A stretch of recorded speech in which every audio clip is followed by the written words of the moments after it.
था प्रारंभ होते है, सुनो वीर हनुमान रामा, सुनो वीर हनुमान।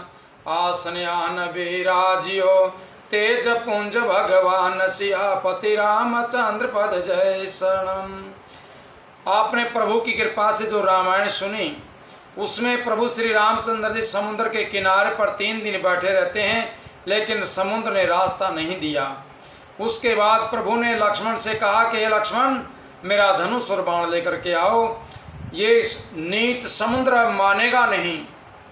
जैसे काकभूषण जी कहते हैं कि हे गरुड़ जी सुनिए, चाहे कोई करोड़ों उपाय करके केले को सींचे, लेकिन केला काटे बगैर फल नहीं देता है, उसी प्रकार नीच प्रार्थना करने से नहीं मानता है, वह डांटने पर ही झुकता है, रास्ते पर आता है। तब प्रभु श्री रामचंद्र जी लक्ष्मण से अपना धनुष बाण मांगा और लक्ष्मण से कहा कि हे लक्ष्मण, ये समुद्र मुझे मनुष्य समझ रहा है और ये समझ रहा है कि ये मनुष्य मेरा क्या कर लेगा, ये वानर मेरा क्या कर लेंगे।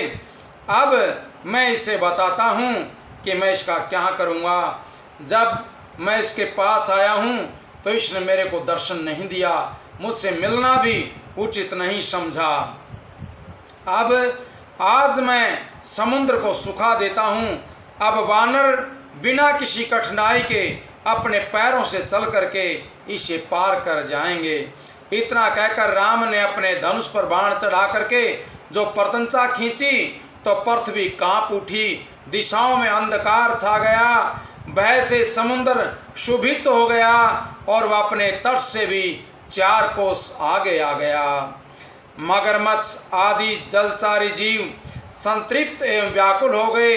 तब साक्षात समुद्र ने दिव्य रूप धारण करके राम के आगे रत्नों के भेंट रख करके नमस्कार करके स्तुति की तथा दीनता से ये प्रार्थना की कि हे राम, सभ्य सिंधु गए पद प्रभु के रे, क्षमहु नाथ अब अवगुण मेरे, गगन समीर अनल जल धरनी, इनकई नाथ सहज जड़ करनी।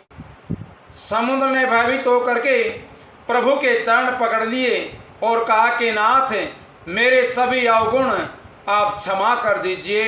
हे नाथ, आकाश वायु अग्नि जल और पृथ्वी इन सब की करनी स्वभाव से ही जड़ होती है। तब प्रेरित माया उपजाए, सृष्टि हेतु सब ग्रंथ निगाए, प्रभु आय सुजय कह जस आई, सोते भांति रहे सुख लाई। आपकी प्रेरणा से माया ने इन्हें सृष्टि के लिए उत्पन्न किया है। सब ग्रंथों ने यही गाया है, जिसके लिए स्वामी की जैसी आज्ञा है वह उसी प्रकार से रहने में सुख पाता है। समुद्र ने कहा कि प्रभु कृपा करके आप मुझे अभय करें, मुझे क्षमा कर दें, मैं आपको लंका जाने का रास्ता बता देता हूँ। तब सागर की इस बात को सुनकर के प्रभु श्री राम ने कहा कि हे पयोनिधि, ये मेरा बाण अमोघ है, अर्थात फिर नहीं रुक सकता, बताओ इसे कहाँ पर छोड़ूं, इसका कोई लक्ष्य बताओ। समुद्र ने कहा कि हे राम, यहाँ से उत्तर की ओर कल्पद्रुम नामक एक देश है, वहाँ बहुत से पापी लोग रहते हैं, वे मुझे रात दिन सताते हैं, इसलिए इस बाण को आप वहाँ पर छोड़ दीजिए। राम ने वहाँ पर बाण छोड़ दिया। उसने जाकर के क्षण भर में आभीर मंडल का संहार कर दिया। उन्हें मार करके वह पुनः राम के तरकस में आकर के विराजमान हो गया। उसके बाद सागर ने विनय पूर्वक रघु श्रेष्ठ से कहा कि आप मेरे ऊपर नल के द्वारा पत्थरों का पुल बनाइए, मैं उसे धारण करूँगा। और विश्वकर्मा का वह पुत्र है और उसको ये वरदान प्राप्त है। एक समय नील ने एक ब्राह्मण के शालिग्राम को गंगा के जल में उठा करके फेंक दिया था। इससे उसने इसे श्राप दे दिया कि जा, तेरा फेंका हुआ पत्थर भी जल पर तैरने लग जाएगा, जल में नहीं डूबेगा। उसका वह शाप यहाँ आज वरदान बन जाएगा। ये कह करके तथा राम को नमस्कार करके समुद्र अदृश्य हो गया। प्रभु भल कीन मोह सिख दीनी, मर जादा पुनि तुमरी कीनी। ढोल गवार सूत्र पशु नारी, सकल ताड़ना के अधिकारी। प्रभु ने अच्छा किया जो मुझे दंड दिया, किंतु मर्यादा जीवों का स्वभाव भी आपकी ही ये मर्यादा बनाई हुई है। ढोल गवार शूद्र पशु और नारी ये सभी शिक्षा के अधिकारी हैं। प्रभु प्रताप में जाब सुखाई, उतरे ही कटकु न मोहरी बढ़ाई। प्रभु आज्ञा अपेल श्रुति गाई, करौ सो बेग जो तुमहि सुहाई। समुद्र कहता प्रभु से कि ढोल को जितना कसा जाएगा, जिसको पीटा जाएगा, उतनी ही उसकी आवाज़ अच्छी आनी प्रारंभ हो जाएगी। और गवार अनपढ़ जो आदमी है उसको जितना पढ़ाया जाए उतना ही अच्छा होगा।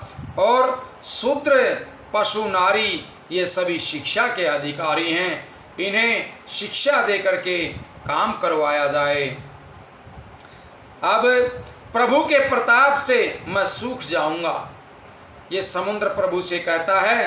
प्रभु प्रताप में जाव सुखाई, हे प्रभु मैं आपके प्रताप से सूख जाऊंगा और सेना पार उतर जाएगी, इसमें मेरी कोई बड़ाई नहीं है, मेरी मर्यादा नहीं रहेगी। तथापि प्रभु की आज्ञा अपेल है, यानी ऐसा वेद गाते हैं, अब आपको भी अच्छा लगे मैं तुरंत वही करूँगा। सुनत विनीत बचन अति, कह कृपाल मुसुकाई रामा, कह कृपाल मुसुकाई। जहीं विधि उतरे कपि कटको, तात सो कहूँ पाई। सियापति रामचंद्र की जय, उमापति महादेव की जय, पवन सुत हनुमान की जय। बोलिए सब संतन की जय जय सीताराम। समुद्र के अत्यंत विनीत वचन सुनकर के कृपालु श्री राम जी ने मुस्कुरा करके कहा कि हे तात, जिस प्रकार बांदरों की सेना पार उतर जाए वह उपाय बताओ। नाथ नील नल कपिदौ भाई, लरिकाई ऋषि आशीष पाई। तिनके परस किए गिरिवारे, तरी हैं जलधि प्रताप तुम्हारे। समुद्र ने कहा कि नाथ, नील और नल दो वानर आपकी सेना में हैं, उन्होंने बचपन में ऋषियों के आशीर्वाद से, उनके स्पर्श कर लेने से ही भारी भारी पहाड़ भी आपके प्रताप से समुद्र पर तैर जाएंगे। ऋषियों का जो उन्होंने आशीर्वाद मिला हुआ है, इन्होंने जो ऋषियों के कमंडल शालिग्राम आदि उठा करके जल में बगा दिया करते थे, फेंक दिया करते थे, इसी तरह से सभी ऋषियों ने उनको नल और नील को शाप दिया था कि तुम्हारे द्वारा बगाए गए जल में, तुम्हारे हाथ से छोड़े गए जल में कोई भी पत्थर आदि वस्तु नीचे नहीं डूबेगी। आज वहीं साप आज वरदान बन जाएगा।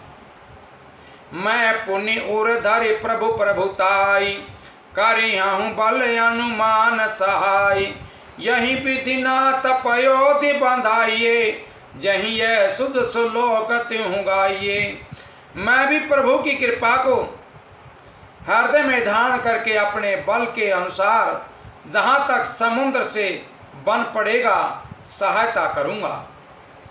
हे नाथ, इस प्रकार समुद्र को बंधाइए जिससे तीनों लोकों में आपका सुंदर ये यश गाया जाएगा।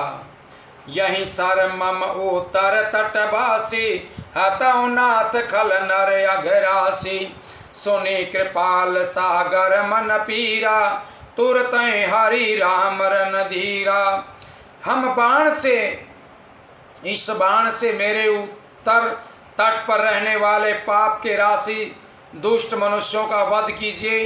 कृपालु और रणधीर श्री रामचंद्र जी ने समुद्र के मन की पीड़ा सुनकर के उसे तुरंत ही हर लिया, अर्थात बाण से उन दुष्टों का वध कर दिया। देखी राम बल पौरुष भारी, हर्षि पयो निधि भयो सुखारी, सकल चरित कहीं प्रभु सुनावा, चरण बंदी पाथो दिशि धावा।